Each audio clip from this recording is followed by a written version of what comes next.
We've teamed up with UK Auto Claims to see if you could be eligible to claim thousands in compensation. If you've had any cars, vans or motorbikes on finance between 2007 and 2021, well, just click the link below and start your simple free check. AFTV, Julian, what can I say about that game? It was not the most entertaining game in the world, even though there's 4 goals in the game, so we should be saying entertaining game. But were you disappointed with Arsenal, or do you just understand the performance tonight? No, I don't understand it, because they are professionals, and it's not as if they play every day. If they were playing a game every day and they had this massive game next week, you think, all right, you can't be at that level. But at the moment, they're not being overburdened with fixtures, and it's a week before the next game. So you can make the effort. And I was thinking some of the performances this season have been tremendous. I mean, we beat Palace 5-1. We've beaten PSV 7-1. We beat Man City 5-1 with the same players, with the same manager, and the opposition was excellent. And Crystal Palace, I mean, I went to see Crystal Palace on Saturday, and they were poor.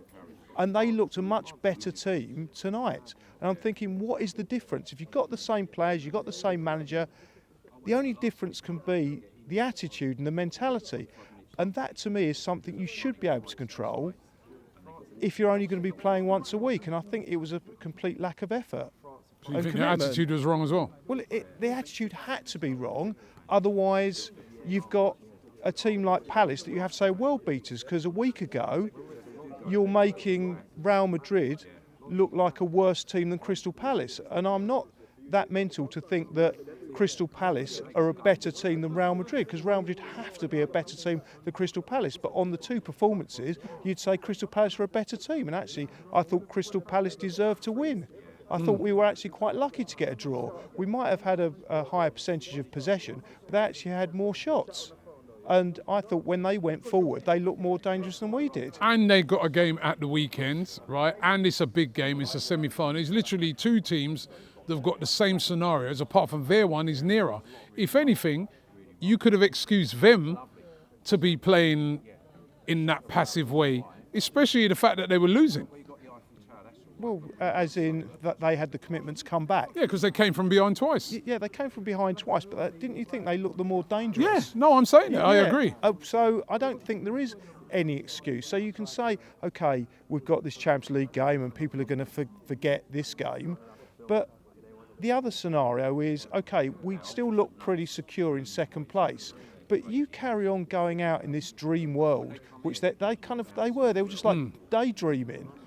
Then you're going to end up with a potential nightmare scenario. And the nightmare scenario is, and it's not beyond the realms of possibilities or probabilities, is that if you carry on with this mentality, like we've seen in the Premier League games, apart from Ipswich, but I think Ipswich was a different scenario because Ipswich was just that poor, then you get into the habit of either drawing, losing, and what you're doing is dropping points. And the other teams are still mathematically could beat us. And the nightmare scenario is we take our eye off the ball, we're completely besotted with the Champions League, which we should be, but you completely neglect the Premier League, and suddenly you find yourself in a situation, the last game of the season, where you've got to get something at relegated Southampton to actually get into the Premier League again. So I think it is really important. Yeah, Champions League again. But I think it's really important that you get the mentality right, and it's something that professional players, I mean, all players at any level and anyone in any profession should get right. You've got to put the effort in, and I just didn't see it today. It was a lacklustre performance. Yeah, and of course, it is lacklustre because they've got one eyes on that big one next week. How are you feeling about that game? PSG, you could argue that they're a better team than Real Madrid. You know what I mean? They blew away Liverpool. They dealt with Aston Villa. All right, Aston Villa nearly came back, but they've dealt with 2 English teams already. How are you feeling going into that game? Well, it all depends what Arsenal you see. Now, if you see the Arsenal that's played in the Champions League up to now, then you've got to be confident. But if you see the Arsenal that's played in the Premier League over probably a lot of this season, we've had 13 draws, then you're feeling you've got absolutely no chance. But you don't exactly know what team's going to turn up. But you'd hope that the team that's going to turn up is the team that we've seen recently in the Champions League, not the Premier League. Because if you get the scenarios like we did with Saliba, you know, that to me is, it's, you know, you can't say criminal, but It is criminal. I thought it was criminal. But we've seen it before, and I think about Saliba and the way that he's been playing, and you could almost envisage that he could win us the Premier League next season.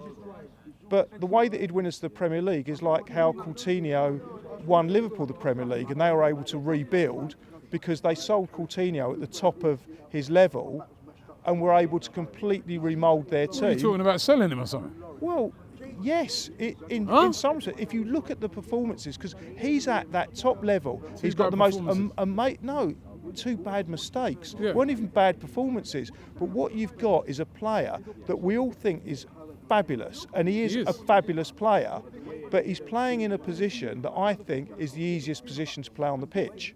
And we've actually got cover. You've gone mad again. No, I haven't. If you just sort of hear me out on this, and I go back to Coutinho, the Liverpool supporters went absolutely ballistic when they sold Coutinho. But you look at that transfer in hindsight.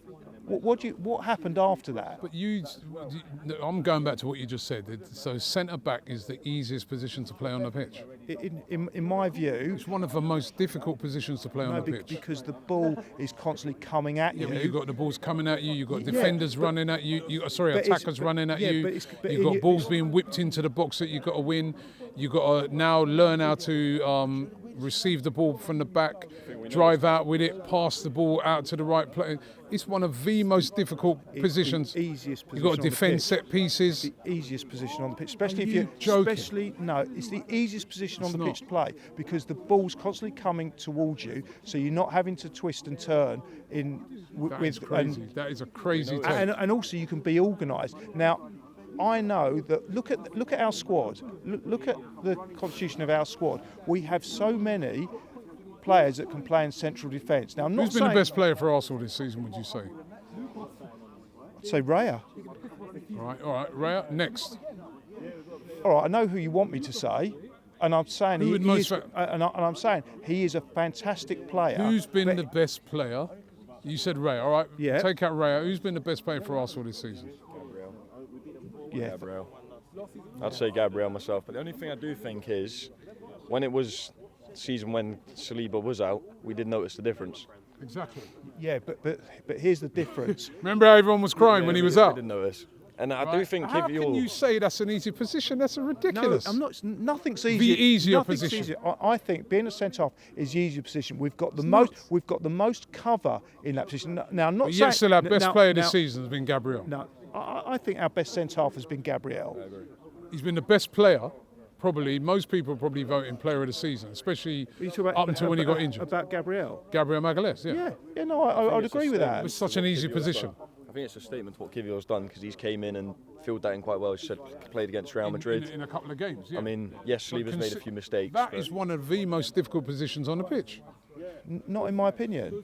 I think that it's the easier position to play. But what I'm saying with the Saliba situation, it depends what you get from it. If Real Madrid come in and offer, I don't say outrageous, like 200 million for him, I think at that point you sell him and you. Okay, if they did, let's look at the scenario. If they did come out with something absolutely outrageous, then I'd sell him to rebuild the team. If they offered 100 million? No. 150? That's where it starts getting interesting. At 150 plus. So would you not? He looks like Daniel Levy, and now he's doing business like Daniel Levy as well. Look, what are you doing? Million, if you're all right, get 200 million. Would you sell him? I didn't say 200 all right. So what would you sell him? Would you agree that everyone has their price? I want Arsenal to stop looking at players about selling and build a team to win games. If you Real Madrid, right? Real Madrid don't sell players, and that's why they win things all the time, right? What is this thing? Why are we always got in our head? Oh, if this comes in, no. We want to build a team here at the Emirates. This is the reason why we moved there, to win things. Absolutely. Whether someone comes with 200 million, that's why you see Barcelona, Real Madrid, they'll release clause £1 billion. know. Why are we always thinking about selling players? Oh, let's sell this player to build this. No. Okay. Keep these players. Simple. It's not simple. It's not simple. It's simple to me. Because Coutinho, you wanna win. Coutinho is the best example of a team being restructured and going on to win the league, going on to win the Champions League when they sold a player. Now, at the They time, could also won it. They could also won it with him. but they utilised the money very well to buy 2 or 3 players that then transformed them into Premier League winning team and a Champions League winning team. And if it's the right price, it's the real world. The real world is based around money. The real world for winners, you don't sell your best players, Well, right? but Liverpool- Teams but come Liverpool in. did it. Teams come in and say, "Yeah, I want Saliba for 200 million." Saying, "Sorry, we've built a great partnership. Him and Gabriel. We think the defence is sorted. We're going to actually spend money to build a better, so that this team is winning things for years to come, right?" And that's as simple as that in my books. Stop thinking in this way that we got to. In the real world, in the real world. Well, in your world, no. not in my But world. I live in the real world where you get 200 million for a player and you reinvest that in an intelligent way. Those are the clubs. Those are the mid clubs. Well, and that's how we got to stop acting like that. the mid club Liverpool, who are going to be champions, Premier League champions, and they've already been European. They haven't sold. European Yeah, and they champions. didn't sell Van Dijk. A lot of and they it- haven't sold yeah, Salah. But how did they afford Van Dijk? No, but you just. How did you, they you- afford Van you just- Dijk? you just- They afforded Van Dijk when they All right, when but they you- sold Coutinho. Yeah, but you Thank also very just much. you also just wrecked your argument, because No, I last didn't. year I when the made my Saudis argument. were offering 200 million for Salah, they said no. And who's the player that's going to win them the league this season? Salah.